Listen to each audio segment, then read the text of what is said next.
اس اصول کے تحت جو قدم میں نے اٹھائے ان میں سب سے پہلا کہ نکاح مسجد میں ہو،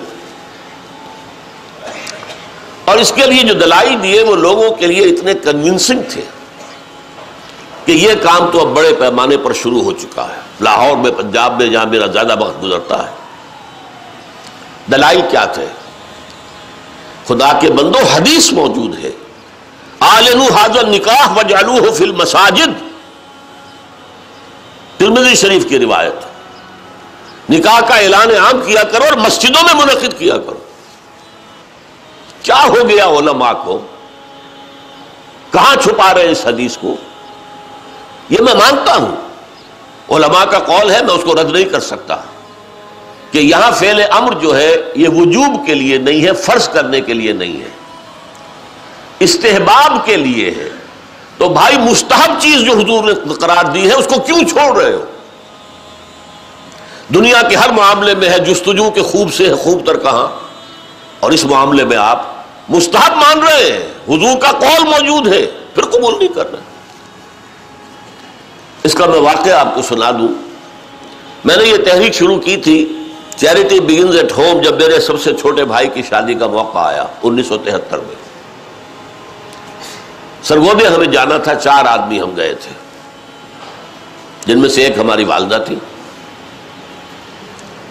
اور وہاں مسجد میں نکاح، اور ہم نے وہاں کوئی دعوت تام کہہ دیا تھا کہ ہرگز نہیں ہوگی۔ ہم لاہور سے آ رہے ہیں، آپ کے گھر میں بیٹھ کے مہمان ہوئے، کھانا کھا لیں، کوئی وہاں دعوت عمومی نہیں ہوگی، نکاح مسجد میں ہوگا۔ اس کا اعلان ہوا تو بڑی تعداد میں لوگ آ گئے ایک مسجد میں، وہاں تقریر میں نے کی، لیکن پھر وہاں بھی ایک، جیسے ہمارے ہاں یہاں کراچی میں مولانا مفتی محمد شفیع رحمۃ اللہ علیہ تھے، وہاں بھی ایک مفتی محمد شفیع صاحب تھے، ان کا انتقال ہو گیا تھا، ان کے 2 بیٹے مفتیان شہر کہلاتے تھے، وہ بھی موجود تھے، میں نے نکاح ان سے پڑھوایا۔ لیکن ان میں سے جو بڑے بھائی تھے انہوں نے کہا ڈاکٹر صاحب اس کام کی ہمت صرف آپ میں تھی، ہم نہیں کر سکتے یہ ہمت۔ وجہ کیا ہے؟ مولوی کا سٹیٹس کیا ہے ہمارے یہاں؟ دیہات میں تو کمی کاری، جیسے ہاری ویسا مولوی، فصل پہ کوئی دانے دے دیں گے، اللہ اللہ خیر صلی اللہ، باقی روز کی روٹی کہیں مانگے جائے گھر گھر اور کھائے۔ شہروں کے اندر بھی مسجدوں میں علماء ہوتے ہیں باوقار باعزت، لیکن مساجد کی مجلس منتظمہ بھی تو ہوتی ہے نا۔ کیسے کہیں گے یہاں آؤ، میں نہیں آؤں گا تمہارے یہاں نکاح پڑھانے کے لیے؟ کیسے کہیں گے؟ حدیث رسول کے ہوتے ہوئے۔ بہرحال اس پر لوگوں کو شرم بھی آئی، احساس کیا انہوں نے کہ واقعتاً بات صحیح ہے۔ پھر میں نے غیرت کو چیلنج کیا۔ دیکھو عیسائیوں میں اب تک یہ رسم موجود ہے، انہوں نے اپنے چرچ اور پادری کی یہ عزت برقرار رکھی ہے کہ شہزادی کی شادی ہو یا شہزادے کی ہو چرچ میں ہوگی۔ کوئی پادری ان کا بغل میں کتاب دبا کر بیٹھا ہوا انتظار نہیں کرے گا کہ عصر کا وقت تھا نکاح کا، بیٹھے مولوی صاحب ابھی بارات نہیں آئی، بیٹھے بیٹھے سوکھ رہے ہیں۔ وہ پہلے 30 40 50 روپے مل جاتے تھے، اب 300 400 500 مل جائیں گے، اور کیا ہوگا؟ اور وہاں کیا ہوتا ہے؟ شہزادہ یا شہزادی چرچ میں آؤ، پادری کے سامنے کھڑے ہو کر ایجاب و قبول کرو۔ بہرحال چرچ کی یہ حیثیت آج تک ہے، ہمارے ہاں نہیں، ختم۔ مولوی کا نہ مقام اور نہ اس کی حیثیت۔ تیسری بات میں نے یہ عرض کی کہ دیکھیے نکاح سے ایک نئے خاندان کا وجود آپ کے معاشرے میں ہوگا، اللہ اولاد دے گا، ایک خاندان وجود میں آئے گا۔ اس خاندان کے لیے دعا کی جاتی ہے، اے اللہ اس نکاح میں دین و دنیا کی سعادت اور برکات عطا فرما۔ وہ دعا کا ماحول ہوتا ہے، آپ نے اعلیٰ ترین سنہری قسم کے شامیانے تان دیے، اور فرش میں آپ نے قالین بچھا دیے، صوفے لگا دیے، لیکن وہاں کیا ہوتا ہے؟ سگریٹیں پی جا رہی ہیں، دھواں ہے، کہہ لگ رہے ہیں، غیبتیں ہو رہی ہیں، پھر یہ کہ کوئی بھانڈ آ گئے تو فحش گوئی ہو رہی ہے، اور ایک کونے میں بیٹھا ہوا بیچارہ مولوی کچھ من من من من من من کر کے پڑھتا ہے، جیسے کہ صرف دولہا کو سنا رہا ہے کچھ، اور پھر کہتے دعا مانگ لے. تو دعا کیا خاک مانگ لے؟ دعا کا ماحول ہوتا ہے، کوئی اللہ کے طرف توجہ ہو، کوئی رجوع ہو تو دعا مانگی جاتی ہے. لہذا اس دعا کا ماحول بھی جو مسجد میں ہے وہ اور کہیں نہیں. چوتھی چیز یہ بھی غیرت کو جگانے والی ہے. اگر حضور کی بیٹیوں کے نکاح مسجد میں ہوئے تو کون مسلمان ہے جو کہہ سکے میری بیٹی زیادہ باعزت ہے فاطمہ سے رضی اللہ تعالی عنہ؟ میری بیٹی کا نکاح مسجد میں کیسے ہو؟ آخری چیز، اور یہ اصل میں اس ازدواجی رسم کے ضمن میں جو اہم فلسفہ ہے وہ میں بعد میں بیان کروں گا. کس قدر بچت ہو گئی. لڑکی والے کے ہاں آپ جائیں گے، وہ شامیانے لگائے گا، وہ قالین منگائے گا، وہ کرسیاں منگائے گا، وہ صوفے لگائے گا، رات ہے تو قمقمے لگائے گا، بجلی. کتنا خرچہ ہوا. مسجد میں بھی بھائی قالین بھی بچھے ہوئے ہیں، مسجد کے اندر کشادگی ہے، مسجد میں اوپر پنکھے بھی لگے ہوئے ہیں. مسجد میں کرو نکاح اور تمہارا کتنا پیسہ اس میں بچ گیا اس کا تصور کرو. بہرحال یہ تمام دلائل ایسے تھے کہ جس کی بنا پر پہلی بات تو لوگوں نے بڑی آسانی سے مان لی.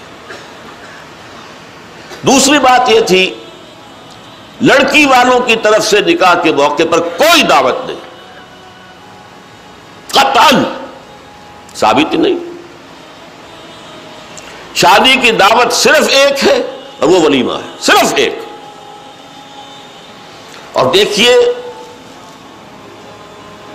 ولیمہ کیوں ہے؟ لڑکا جو ولیمہ دیتا ہے اس لیے کہ اس کا گھر آباد ہوا ہے، اس کے ہاں اصل خوشی ہے. لڑکی والوں کے ہاں خوشی نہیں ہوتی. زیادہ سے زیادہ آپ کہہ سکتے ہیں سائی آف ریلیف، کہ ایک ذمہ داری کا بوجھ تھا آج وہ اتر گئی، اللہ کا شکر ہے. بس خوشی ہو سکتی ہے، گھر سے بچی نکل رہی ہے. کوئی جانور بھی 6-7 سال آپ کے ہاں رہ جائے تو آپ کو اس سے کتنا انس ہو جاتا ہے. قربانی کا جانور آپ چند دن پہلے لے آئیں اور بچے جو ہے مانوس ہو جائیں تو بچے پچھاڑے کھاتے ہیں کہ کیسے ذبح کر رہے ہو. اور وہ لخت جگر نور چشم آج گھر سے نکل گئی. ماؤں کو غشی کے دورے پڑ رہے ہیں، بہن بھائی رو رہے ہیں، دلہن رو رہی ہے، باپوں کی آنکھیں بھی نم ہو جاتی ہیں. خوشی کا موقع نہیں ہے. اور پھر دیکھیے تماشا، نکاح کے موقع پر چھوارے کون لائے گا؟ لڑکے والے. اور مرغ پلاؤ کس سے کھائیں گے؟ لڑکی والوں سے. تو ذرا عقل کے ناخن لو، جو تمہیں مرغ پلاؤ اور متنجن کھلا سکتا ہے وہ چھوارے نہیں بانٹ سکتا تھا. یہ کیا ہے؟ یہ وہی ہے ہندوانہ پس منظر اور ہمارا اسلامی پس منظر، دونوں یہاں گڑبڑ ہو گئے. لہذا نکاح کے موقع پر چھوارے لاتا ہے لڑکے والا اور پھر دعوت کھاتے ہیں لڑکی والوں سے. انتہائی نامعقول بات. میں نے عرض کیا نا کہ خوشی ہے، دعوت ایک ہے ولیمہ. اس کے لیے حضور نے اتنی تاکید فرمائی.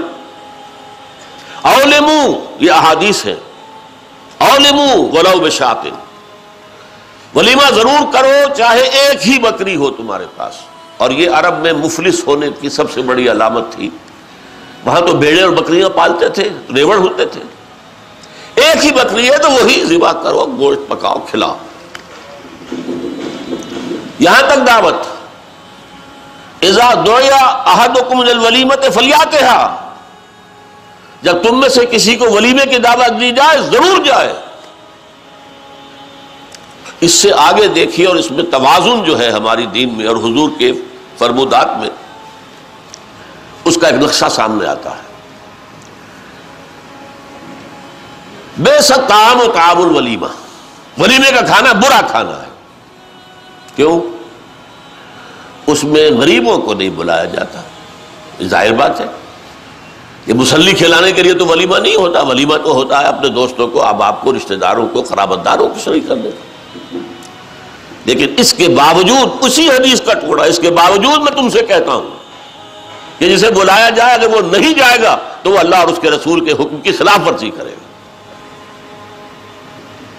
یہ تاکید ہے. اور یہاں تک تاکید ہے اگر تمہارے کسی بھائی نے نکاح کیا ہے اور اس کے پاس کچھ نہیں ہے ولیمے کے لیے، اپنے گھر سے کھانا لے جاؤ اور اس کے ساتھ جا کر بیٹھ کر کھا لو،